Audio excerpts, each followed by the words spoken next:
It's Gianni, your spiritual plug, and we are back to talk a little bit more about protecting your energy, understanding what it is and how you do that.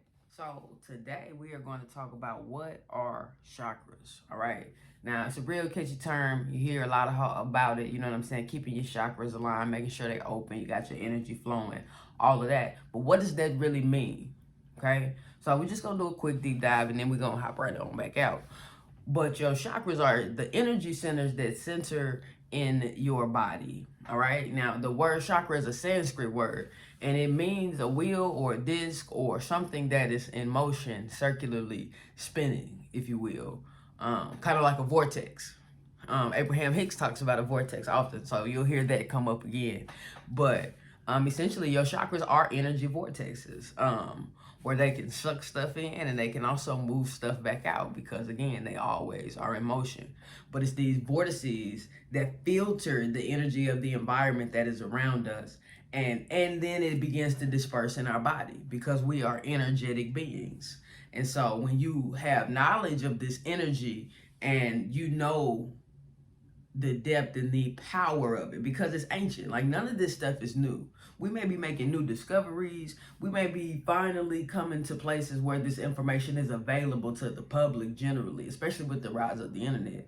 But ain't none of it new, you know? And so if we look at Hindu teachings, we will see a lot of these things showcased there.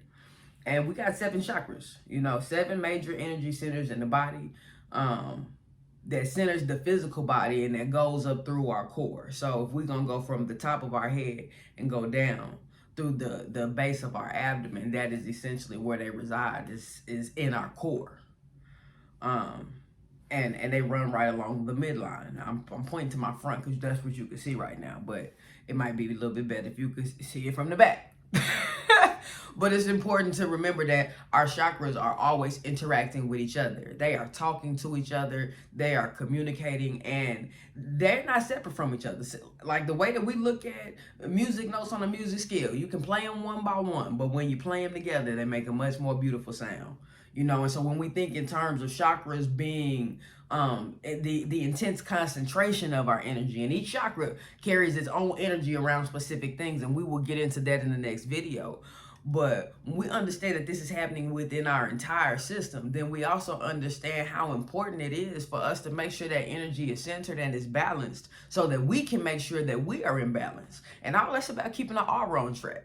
You know what I'm saying? A person can see what you are radiating, you know, based on how you feel, based on what's being held in your vortexes, based on what's in your chakras, you know, and we live in the Western world, and Western culture teaches us, well, not even teaches us, but rather believes that our behavior and our actions are largely governed by the things that we think or the things that we think we know, our intellect. But Eastern cultures actually believe that the movement of our energy and the energy that's around our bodies is what is the major influence on our mind and on our actions. And so if we protect our energy, then we also are protecting ourselves as it relates to how we navigate and maneuver in the world.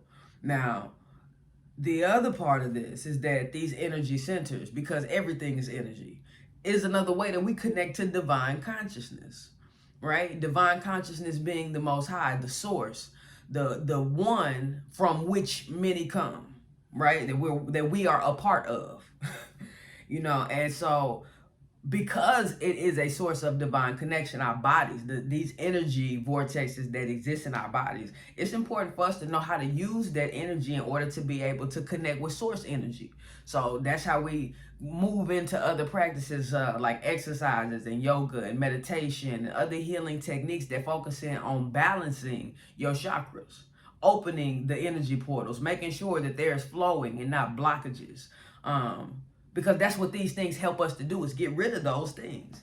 And so it's believed that when the energy is flowing freely and when we are operating in full integrated balance as pieces of the whole, and we understand that, then we fully are moving into the optimal level of physical, emotional, and spiritual well-being. And so I just wanted to drop that on y'all today. So You know what your chakras are, how they operate and how they move. And then the next video, definitely gonna come back and go into details about which chakras are connected to what energy and what parts of life and what we should be focusing on when we want to get to different things, which chakras we go to for that. So I love y'all. Make sure you are following the Alternative Tribe on Facebook, on Instagram.